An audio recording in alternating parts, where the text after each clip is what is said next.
ایسی کون سی چیز ہے جو انسان کو اللہ تعالیٰ سے قریب کر دے، اللہ تعالیٰ سے جوڑ دے؟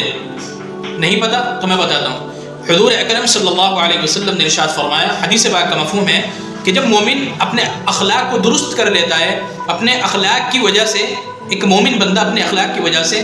ایسا ہو جاتا ہے، اس درجے کو پہنچ جاتا ہے جس درجے کو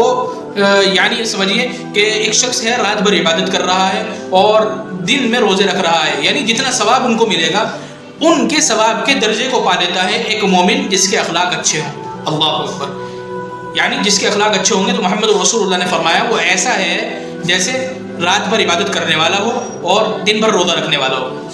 تو میری آپ سبھی حضرات سے گزارش ہے کہ اپنے اخلاق کو درست کیجیے اور اپنے اخلاق کو سنواریے، لوگوں کے ساتھ اچھا معاملہ پیش کریے، یعنی لوگوں کے ساتھ اپنے معاملات جو ہیں وہ درست رکھیے، اچھے رکھیے، اور ہماری اس ویڈیو کو لائک کریے اور شیئر کریے اور چینل کو سبسکرائب کریے۔ السلام علیکم ورحمۃ اللہ وبرکاتہ۔